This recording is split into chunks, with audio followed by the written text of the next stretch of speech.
Olá, irmãos, graça e paz a todos vocês, tudo bem? Bom, já faz um tempinho que a gente não grava nada aqui no canal, né? Mas, a gente vai voltar a estar gravando aí os nossos vídeos, né? Com a ajuda do Senhor, para que a gente possa manter, né? Esse canal ativado e, se possível for, com assuntos novos, pelo menos um a cada semana, né? Eu vou procurar aqui me esforçar ao máximo para que eu consiga realizar esse propósito, tá bom? Para que o reino possa continuar avançando um pouquinho mais, né? Cada um dá a sua contribuição. Eu, como um pai de família, às vezes fica um pouco difícil, né? Para a gente poder dar sequência aqui. Nós estamos aqui nos Estados Unidos passando pelo inverno, né? E às vezes fica um pouco difícil para a gente, além dessa pandemia, né? Tantas coisas, fica difícil para a gente às vezes manter a frequência aqui, não é? Porque temos que sermos responsáveis naquilo que concerne a nossa responsabilidade como pai de família, tá bom? Mas, irmãos, é um prazer estar aqui com vocês. Hoje eu quero falar sobre o episcopado, tá? Mas eu não quero falar hoje, nesse estudo, sobre o episcopado de uma forma geral, tá? Ou seja, falando acerca dos 5 dons ministeriais, né? Apóstolos, profetas, evangelistas, pastores e mestres, né? Conforme está em Efésios capítulo de número 4. Nem tão pouco eu tenho a pretensão aqui nesse vídeo de trazer aqui para os irmãos como funciona ou como deveria funcionar, né, a instituição desses ministérios no corpo de Cristo. Acerca desse assunto eu vou fazer um outro vídeo mais para frente, né, talvez, quem sabe, na sequência, para trazer para os irmãos o que eu entendo, qual é o meu entendimento acerca desse assunto de grande importância no reino de Deus, tá? Mas hoje eu quero procurar, né, transmitir aqui aos irmãos um pouquinho sobre esse assunto, acerca do meu entendimento acerca desse assunto, mas tomando por base uma das muitas palavras que o apóstolo Paulo se utiliza para falar acerca desse ministério, né, ou desses ministérios. Costumeiramente a gente ouve falar, né, a maioria de nós falamos desses ministérios ou desses dons ministeriais, pensando apenas nos 5 dons, né, ministeriais que eu já citei aqui. Apóstolos, pastores, evangelistas, profetas, né, e mestres, quando mais, às vezes, também acrescentamos o episcopado, né? E sobre esse assunto eu vou falar, repito de novo, não quero ser redundante, mas eu vou deixar para falar num outro vídeo. Então, geralmente, quando se pensa nesse assunto, são essas as palavras que se utilizam: episcopado, diácono, né, pastores, apóstolos, profetas, evangelistas e mestres, né? Então são essas as palavras, né? Um total aí 5 dons ministeriais, mais episcopado e diácono, né? Então a gente vê aí pelo menos 7 palavrinhas muito utilizadas, né? Às vezes nem sempre bem compreendidas, mas a gente ouve muito sobre essas palavrinhas, né, que são as mais utilizadas. Mas existem outras, né, que são utilizadas também pelo apóstolo Paulo, as quais eu poderia citar aqui algumas delas, como a palavra utilizada para ministros, né, assim traduzido para nós em português, né, como a palavra operete e a palavra leitorgos, amém? Então nós temos essas 2 palavrinhas. Hoje eu não vou falar da palavra leitorgos, mas eu vou falar da palavrinha operete, cujo apóstolo Paulo faz menção dela em 1 Coríntios capítulo 4, logo no versículo de número 1, tá bom? Quando ele diz lá assim que o desejo do seu coração é que todos os homens, né, nos considerem como ministros de Cristo. E a palavra ministros ali é uperet, ou seja, como ministros de Cristo, né? E como despenseiros, né, dos mistérios de Deus. Ou seja, então, o desejo do coração do apóstolo Paulo é que todos os homens pudessem, ao olhar para ele, para os apóstolos, os demais apóstolos e os que andavam com Paulo, que os olhassem como ministros uperet, né? Ministros de Cristo, né? E como despenseiros, ou seja, administradores dos mistérios de Deus, tá bom? Então, esse é o desejo do apóstolo Paulo. E o que Paulo tem em mente quando ele faz menção disso, fazendo uso de uma palavrinha talvez desconhecida para muitos, a palavrinha grega chamada uperet. O que Paulo tem em mente quando ele faz menção disso? E o capítulo 4, o que ele vai estar falando? O que Paulo vai estar trazendo aqui? Esse é o motivo pelo qual nós estamos aqui hoje, para falar sobre esse importante assunto. Eu considero esse assunto riquíssimo, porque ao meditarmos sobre isso, nós vamos começar a vislumbrar essa questão do ministério na igreja, no reino de Deus, de uma forma mais coerente, né, com a visão apostólica. Nós vamos compreender as coisas não na frieza da letra, mas principalmente como o próprio apóstolo Paulo faz menção aqui nesse mesmo capítulo, e muitas outras vezes ele sempre vai falar a respeito de nós sermos os seus imitadores, como ele é de Cristo. Ou seja, ele vai falar aqui também, a gente vai ver que a razão pela qual ele vai enviar Timóteo para a igreja de Corinto, ele diz assim, eu estou enviando aí Timóteo, meu filho amado, a razão que eu estou enviando é para que ele possa fazer vocês se lembrarem, né, de como era o meu caminho, né, como eu ando, né, como é a minha caminhada, o meu modo de ser no chão da vida, né? Fazer vocês se lembrarem de como eu ando e como eu tenho ensinado nas igrejas por onde eu passo. Ou seja, não é só lembrar a igreja de Corinto o que Paulo ensinava na letra, mas sim lembrá-los de como ele caminhava, como era o seu proceder, como era o seu agir, né, por onde ele passava no meio das igrejas, tá bom?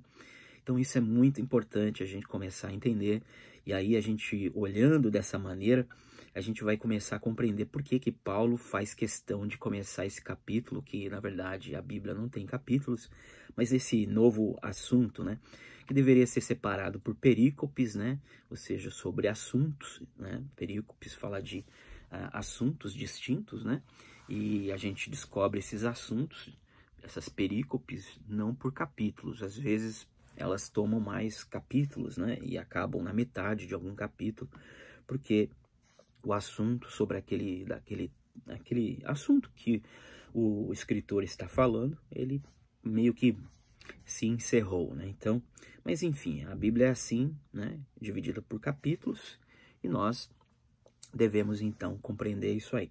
Mas o fato é que quando ele começa o capítulo 4, essa nova perícope, né? Podemos dizer aqui que então o apóstolo Paulo ele está fazendo uso disso, dessa expressão uperet, porque ele tem em mente revelar para a gente algo muito glorioso aqui, que vai ser de grande edificação para as nossas vidas, tá bom? A fim de revelar para a igreja como é que a gente deve ser visto por todos os homens, e principalmente na casa de Deus, como ministros do Senhor. Ele não faz uso aqui de palavras como episcopo, que também poderia ser utilizada para ministro, né? Episcopo no grego é uma palavra utilizada traduzida para bispo, né? Que é um cargo de supervisor geral, né, da Igreja de Cristo. Os bispos eles eram assim separados. Primeiro tinham que ser, para serem bispos, eles tinham que ser presbíteros, né? E presbítero não é um cargo, né? Presbítero é uma posição, na verdade, é uma condição de alguém que tem uma certa idade, é uma pessoa idosa, uma pessoa madura, uma pessoa já amadurecida, não é uma pessoa mais idosa, não necessariamente velho, mas uma pessoa mais madura. Então, essas pessoas assim, mais maduras, elas eram escolhidas, algumas, para serem bispos, ou seja, isso está lá em Atos capítulo 20, ou seja, o Espírito Santo escolhia dentre esses anciãos, esses presbíteros, alguns para serem bispos, ou seja, para serem supervisores do rebanho de Deus, para apacentarem a igreja de Deus, não é? Então, Paulo não faz uso dessa palavra aqui, quando ele vai falar sobre ministros, não. Aqui em 1 Coríntios 4, ele está querendo transmitir para a gente, não a ideia de que Deus está levantando ministros para serem supervisores, embora isso seja uma verdade, não é esse o intuito de Paulo aqui no capítulo 4. Ele está querendo mostrar que esses supervisores, esses episcopos, esses ministros de Deus, como eles devem ser vistos pelos homens. E aqui está a grande revelação. A palavra operete, ela significa literalmente remadores do porão, remadores inferiores, remadores subordinados, remadores do porão do navio. Essa palavra operete, ela é uma junção de uma preposição grega com um verbo grego, né?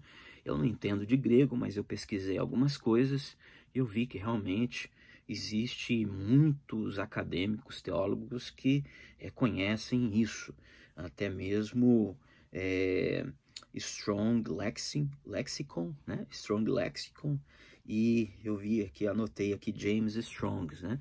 Que são aí pessoas que acadêmicas, né? Que escreveram aí suas obras acadêmicas, dicionários gregos, né? E coisas assim.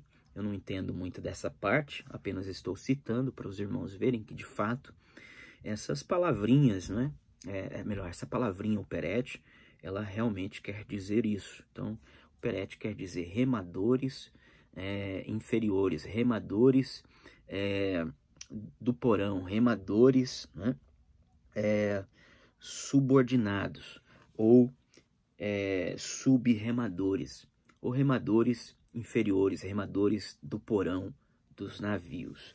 Então, naquela época que Paulo viveu, né, era muito comum as navegações do Império Romano, elas possuíam ali no porão dos seus navios escravos condenados à morte, né, e que eram ali então colocados ali no porão dos navios para remarem até a morte. E ali mesmo eles faziam suas necessidades. Era um lugar muito quente na maioria do tempo e mal cheiroso, né? Devido a isso, um lugar triste, né? Um lugar muito ruim. Mas essas pessoas desempenhavam uma função honrosa e digna. Por quê? Porque a vida dos tripulantes ficava a serviço deles, ou seja, eles tinham que conduzir essas pessoas da tripulação desses navios a um porto seguro. Então, quando na maioria do tempo esses remadores, né, esses ministros remadores do porão do navio, eles eram desprezados, eles eram chicoteados, eles eram algemados, ficavam algemados, eram chicoteados e tinham que, com firmeza e com perseverança, remar, né? A despeito de tudo que passavam, tinham que remar até a morte. E às vezes, provavelmente, com certeza, né, quando havia algum tipo de tormenta, de tempestade, certamente a tripulação que desprezava tais homens agora teriam certamente uma tendência de olharem com mais cuidado, com mais, não diria carinho, né, mas com mais atenção para esses ministros operetes do porão do navio, né? Porque suas vidas estariam em suas mãos, ou seja, no meio das tribulações e das tempestades, aí então esses ministros operetes, eles passam a ter um pouco mais de valor, né? Então, mas o fato é que Paulo, quando ele escreveu isso, ele tinha em mente tudo isso, porque Paulo ele viajava muito, né, nessas embarcações romanas. Então, o apóstolo Paulo, ele certamente conhecia isso muito bem. E interessante que o apóstolo Paulo, ele não nos comparou ao comandante do navio, o qual o grego chama de nautês, ou seja, ele não fez uma comparação com o comandante do navio, que ficava lá acima do navio, né, controlando o leme, né, desse navio, porque esse líder, esse comandante nautês desse navio, se chama Jesus, amém?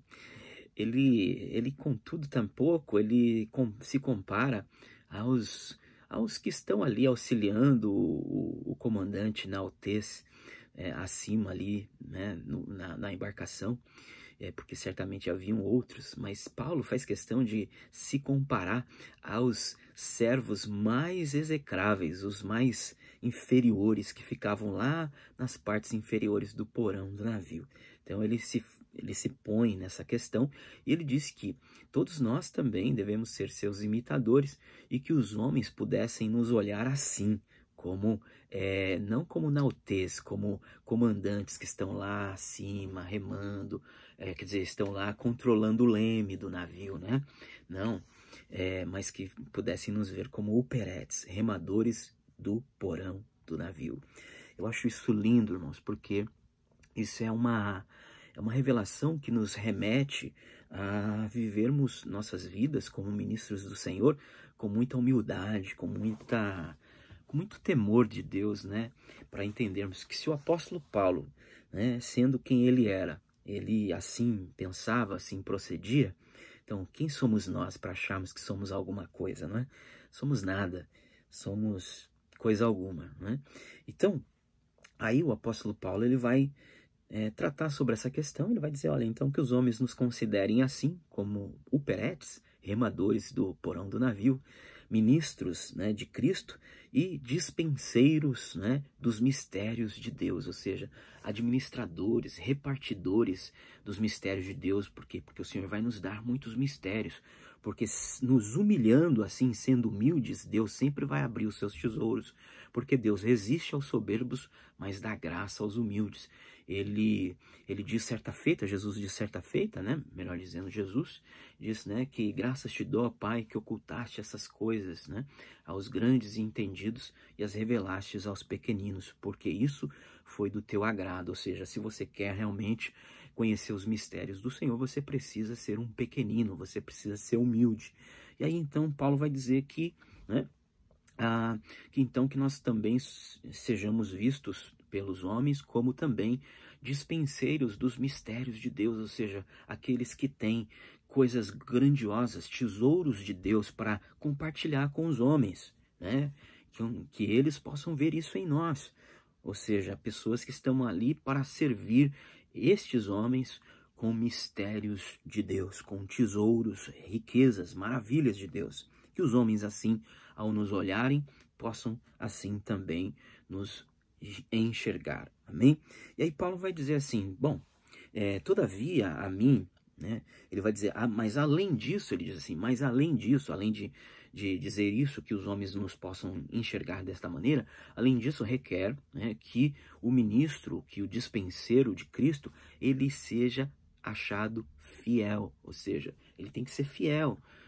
Para que isso aconteça, ele tem que ser alguém fiel ao seu Senhor. Ele tem que ser um ministro fiel, obediente, ou seja, alguém que dê bom testemunho. E ele vai dizer assim, todavia, a mim, muito pouco me dá de ser julgado por vocês, né? Então, ou seja, quanto a mim, muito pouco se dá de ser julgado por vocês, pela igreja. Então ele está dizendo, olha, não é que eu não posso ser julgado, eu não sou perfeito, mas é muito pouco que se dá de ser julgado por vocês ou por um tribunal humano qualquer, né? Ele diz assim, por quê? Porque nem tão pouco a mim mesmo eu me julgo, eu não me julgo. Aí ele vai dizer por quê? Porque em nada me sinto culpado, é alguém que está pacificado em Deus, né? Em Cristo Jesus, e está andando com a sua consciência tranquila. Nada mais importante do que isso, irmãos, andarmos assim com a nossa consciência tranquila. E aí Paulo vai dizer assim, mas todavia, nem por isso eu me sinto justificado, né? Por quê? Porque quem me julga é o próprio Senhor Jesus. Aí ele vai dizer assim no verso de número 5, portanto, nada julgueis, ou seja, portanto, ou todavia, nada julgueis antes do tempo, até que o Senhor venha, o qual também trará à luz as coisas ocultas das trevas e manifestará os desígnios dos corações, e então cada um receberá de Deus o seu louvor. Então, ele diz isso tudo, aí ele vai dizer, olha, mas todavia, não julguem, amém? Não julguem antes do tempo, não julguem antes do tempo, não julguem antes do tempo até que o Senhor venha. Não julguem antes do tempo até que o Senhor venha, o qual também trará à luz todas as coisas das trevas, para recompensar cada um, né, segundo as suas obras, tá bom?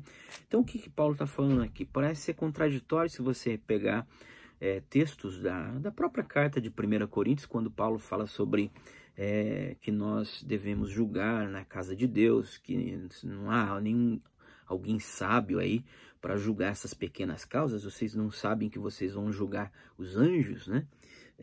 Então, parece um contraditório se você tiver assim uma ótica muito radical, muito estreita. Parece que Paulo está entrando em contradição, quando na verdade ele está falando de coisas distintas.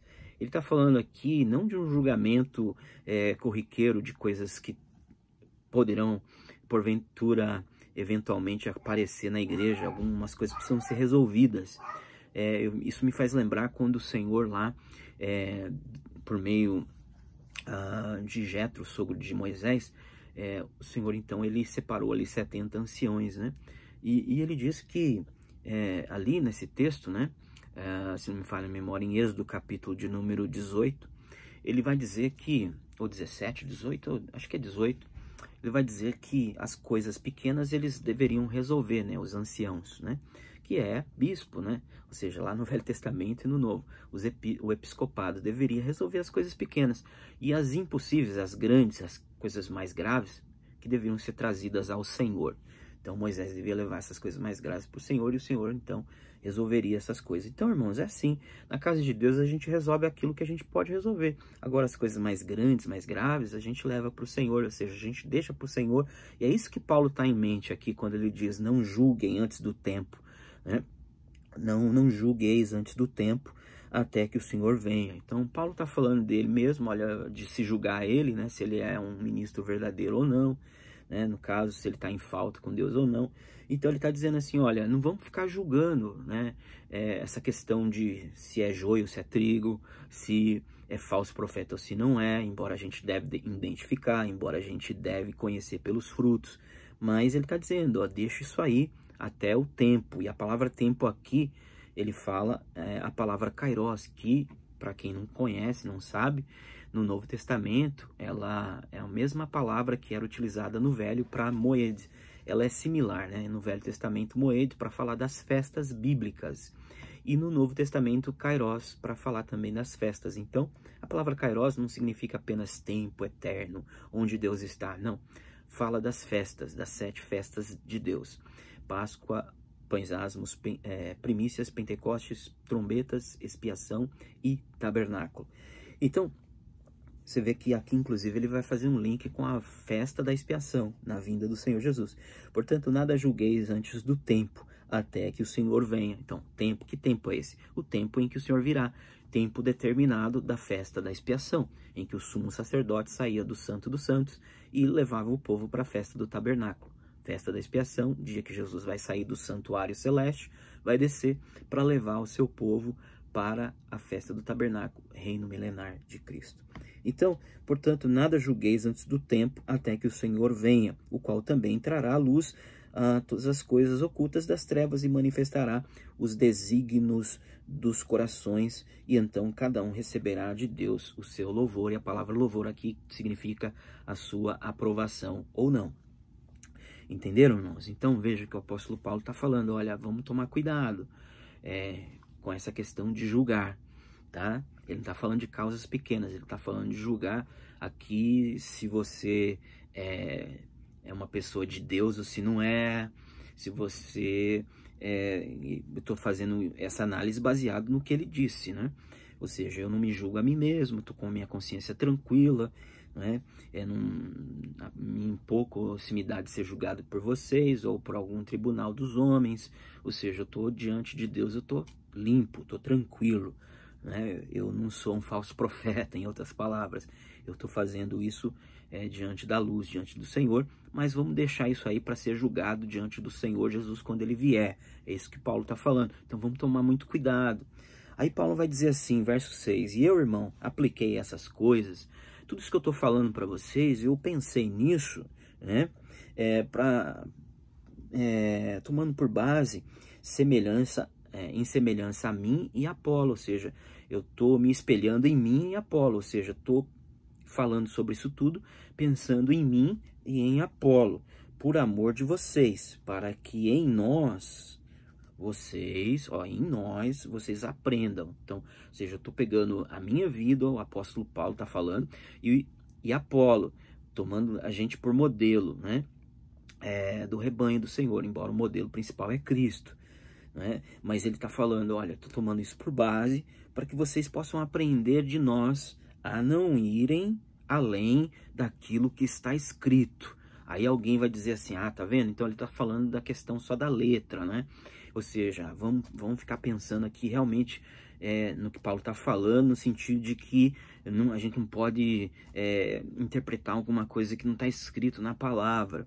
Não é só isso que ele está falando. Ele está falando assim, ó, então eu estou tomando a mim e Apolo por base, né? Por exemplo, para que vocês possam aprender conosco a não irem além daquilo que está escrito, não ensoberbecendo-vos a favor de uns contra os outros. Então veja que ele está falando de algo muito maior. Ele está dizendo, olha, eu quero que vocês olhem para nós e não vão além daquilo que está escrito, se ensoberbecendo uns contra os outros. Ou seja, não é só uma questão de falar aquilo que não está escrito, ensinar aquilo que não está escrito, mas não ir além daquilo que está escrito também no sentido de não se ensoberbecer uns com os outros. O que para Paulo também é não ir além daquilo que está escrito? Olhando para a vida de Paulo e Apolo, ele está dizendo assim, olhem para nós e vejam, não vão além daquilo que está escrito. Eu sou uma carta viva. Paulo diz em 2 Coríntios 3, ele diz, nós somos carta viva, pronta para ser lida e conhecida por todos os homens. Então que você seja uma carta viva. Olhem para mim, olhem para Apolo e vejam a gente como uma carta viva de Deus, escrita pelo dedo do Deus vivo, não em tábuas de pedra, mas na tábua de carne do coração. Olhem para nós como cartas vivas do Evangelho e vejam se a gente é soberbo, vejam se a gente se ensoberbece, colocando uns contra os outros. A gente não faz isso. Olhe para nós e vejam que a gente não vai para além do que está escrito. Olha para a gente e olhe para a gente como uma carta viva e veja que a gente não se ensoberbece a favor de uns contra os outros. Nós não somos partidaristas. Aqui ninguém é de Apolo, nem de Paulo, nem de os mais espirituais dizem de Cristo. Não, aqui é um corpo. A gente não está aqui para isso, para dividir. A gente está aqui para edificar a casa de Deus, para suportarmos uns aos outros em amor e lutarmos, com toda diligência para mantermos a unidade da fé pelo vínculo da paz. Isso também está em Efésios capítulo 4. Então, Paulo está falando isso aqui. Olhem para a gente como cartas vivas de Cristo, de Deus, e vejam que o que está sendo escrito em nós, pelas nossas vidas, não tem nada a ver com soberba, não tem nada a ver com divisão, facção, com se dividir uns contra os outros, colocar uns contra os outros, mostrar que a gente é superior. Não, tem a ver com a gente ser os uperetes, os humildes. Entendeu? Quando você se considera como aquele que está lá embaixo, ninguém quer ficar brigando com você, porque ninguém quer ser como você. Então ninguém vai ficar brigando para ser operete, né? Mas então você já é operete para já não ter isso. Então olhe para a gente e veja que a gente é operete, a gente é remador do porão do navio. A gente é ministro desse jeito, tá bom? Então aí Paulo está dizendo, olha, não vão para além daquilo que está escrito.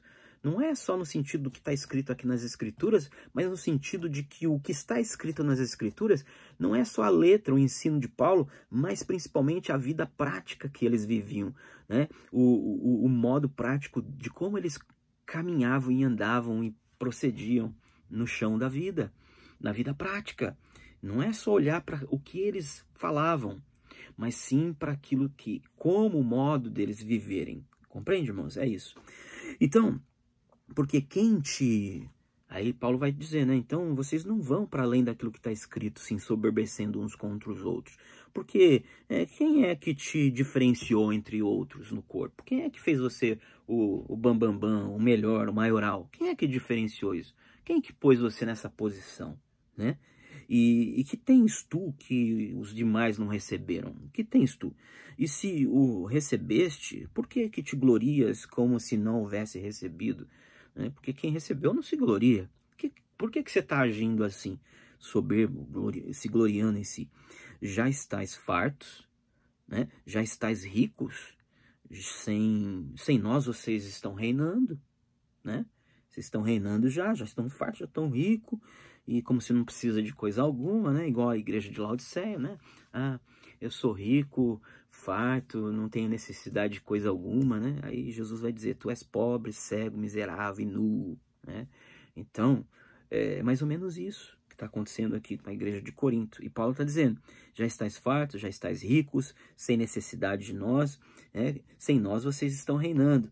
E aí ele diz, prover a Deus, né? Oxalá a Deus, né? Que de fato vocês pudessem reinar, porque aí a gente ia reinar com vocês. Então veja que Paulo realmente não está nem aí para essa questão de ser cabeça, tá lá em cima, embora ele faz uso dessa posição que o Senhor lhe dá como supervisor, né, da igreja de Cristo, supervisor geral, acima dele Cristo, mas supervisor geral da igreja de Cristo, mais dos da circuncisão, da incircuncisão, ou seja, né, não os da circuncisão. Os da circuncisão estavam sendo supervisionados por Tiago, Pedro, João, né, as colunas principais da igreja. Mas Paulo aqui supervisionando a igreja da incircuncisão, os gentios, né? Então ele diz, vocês querem reinar, vocês estão aí se achando, tá bom, oxalá que vocês pudessem reinar mesmo, que aí assim a gente ia reinar também. Ou seja, a gente ia reinar aqui, como o perete, ministros no porão do navio, vocês iam ficar aí, né, acima. Então Paulo não está preocupado com essa questão. Ele vai tratar disso aqui muito mais profundamente. Então ele vai dizer, olha, então aí a gente podia reinar com vocês, né? Tipo assim, vocês ficariam aí reinando acima da gente, a gente reinava embaixo, né? Tudo bem, não tem problema nenhum. Aí ele vai dizer assim, porque tenho para mim, olha como que realmente é isso que ele está falando, porque eu tenho por mim, versículo 9, para mim que Deus, a nós apóstolos, nos pôs por últimos, tá vendo? Por últimos, lá embaixo, no porão do navio, como remadores do porão do navio. Nós somos os últimos. Aí só que ele diz algo mais interessante, né? Como últimos, como condenados à morte. Não é só últimos, mas também condenados à morte. Então eu tenho por mim, Paulo está dizendo, porque eu tenho por mim, vocês querem reinar, oxalá que se vocês reinassem mesmo, que aí a gente reinava com vocês também, estava tudo certo. E por quê?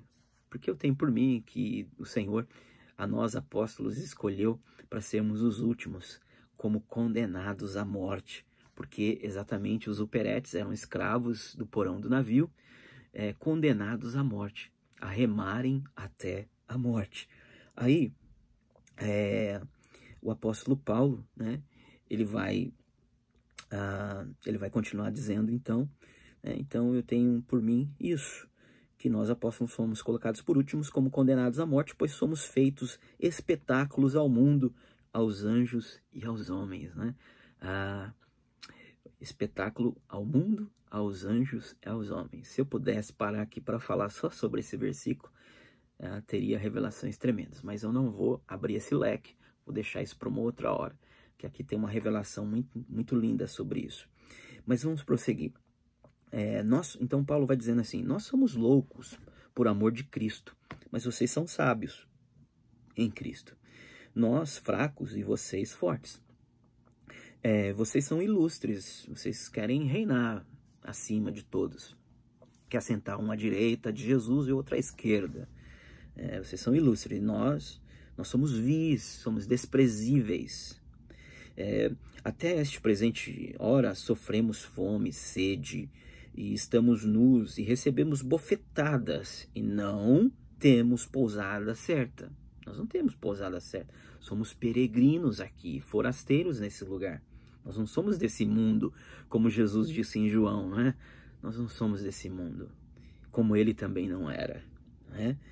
E então ele vai dizer assim, verso 12: e nos afadigamos trabalhando com as nossas próprias mãos, e quando somos injuriados, e nós bendizemos. Então, somos injuriados, a gente não amaldiçoa, a gente bendiz. E quando somos perseguidos, nós sofremos o dano. Nós sofremos isso. Tudo bem, somos perseguidos, vamos sofrer o dano da perseguição. E quando somos caluniados, procuramos conciliação.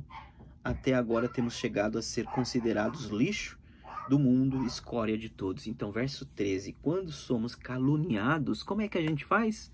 A gente procura a inimizade, a gente divide, a gente se reparte. Quando a gente é caluniado, a gente, vamos dizer, como diz o outro, chuta o pau da barraca, ou a gente busca a conciliação, né? Paulo está dizendo que quando eles eram caluniados, ele diz, buscamos a conciliação, né?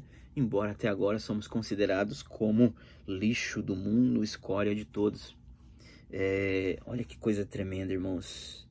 Não escrevo-vos essas coisas para vos envergonhar, mas admoesto-vos como meus filhos amados. Então Paulo está falando com muito amor, com muito carinho. Olha, a gente é considerado como lixo do mundo, escória de todos, né? Mas quando a gente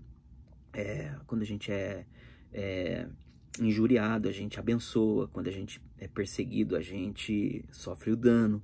Quando a gente é caluniado, a gente busca a conciliação. Então, irmãos, e ele não está falando aqui de ímpios, ele está falando de irmãos, porque como que você vai se conciliar com ímpios? Ele está falando de irmãos. Então, quando algum irmão nos calunia, o que a gente faz? A gente deve fazer o quê? Buscar a conciliação, porque a gente não é filho da paz. Nós não somos pacificadores. Nós não temos que buscar, nós não somos embaixadores da paz. Nós não fomos chamados para, conforme diz Efésios 4, buscarmos diligentemente, preservarmos a unidade da fé pelo vínculo da paz, suportando-nos uns aos outros em amor. Então, temos que fazer isso. E é isso que Paulo está dizendo aqui. Daí ele vai dizer ainda mais, né? Eu já estou quase terminando esse vídeo, que já começou a ficar longo, né? Porque ainda... então, aí verso 16, admoesto-vos, portanto, a que sejais meus imitadores. Então, me imitem nisso, imitem a mim, imitem o Apolo, olhem para a gente, né? Porque por esta causa, versículo 17, eu vos mandei Timóteo, que é meu filho amado e fiel no Senhor. Então, por que Paulo mandou Timóteo para a igreja de Corinto? Para ensinar somente a letra? Para falar algumas coisas que Paulo tem como doutrina? Não era só isso. Ele diz, por essa causa enviei Timóteo. Aí ele diz, o qual é meu filho amado, né, e fiel no Senhor, o qual vos lembrará todos os meus caminhos em Cristo. Ou seja, o meu modo de andar, tudo isso aqui, ele vai te lembrar, ele vai lembrar vocês a serem humildes, serem servos operete, remadores do porão do navio, e não ficarem se ensoberbecendo, né, uns com os outros, né? Aí ele vai dizer, então, por essa causa eu mandei Timóteo para ensinar isso para vocês, para vos lembrar todos os meus caminhos em Cristo, como por toda parte ensino em cada igreja. Ou seja, como eu ensino na igreja, em todas as igrejas que eu passo, não só na teoria, mas na prática, o meu modo de andar. Então ele vai vos fazer lembrar, parece que vocês tiveram uma amnésia aí, esqueceram de como é que é. que eu ando e como é que eu ensino e como vocês devem serem meus imitadores, né? Mas alguns, aí versículo 18, mas alguns de vocês andam inchados, vocês estão soberbos. Tá vendo como ele está falando sobre isso o tempo inteiro? Como se eu não houvesse de ir ter convosco, né? Vocês estão inchados aí. Mas em breve irei ter convosco, se o Senhor quiser, e então conhecereis não as palavras dos que andam inchados, como vocês estão ouvindo aí, todos esses soberbos que estão entre vocês, vocês não vão vir aí ouvir quando eu voltar, quando eu estiver com vocês, palavras de soberbos, mas vocês vão ouvir palavras de virtude, de poder, palavras de virtude e poder que tem a ver com vida prática, testemunho vivo, de alguém que vive aquilo que prega, de alguém que está vivenciando na pele o que realmente é padecer por Cristo, o que realmente é ser afligido por amor a Cristo, de quem realmente é um servo, o perete, remador do porão do navio, condenado a remar até a morte e conduzir o barco, o navio, né, com sua tripulação a um porto seguro, o qual é Cristo. Então vocês vão ouvir isso porque, verso 20, o reino de Deus não consiste em palavras, mas em poder. Então o reino de Deus não é só teoria, o reino de Deus é prática, é poder, é virtude. E aí então, fazendo isso, irmãos, os homens vão olhar para nós. Os homens vão olhar para nós como ministros operetes e como dispenseiros, administradores, repartidores dos mistérios de Deus. Os homens vão olhar para nós e vão glorificar o Pai que está no céu, como disse Jesus, né? Que então os homens vão ver a gente como uma cidade edificada sobre os montes.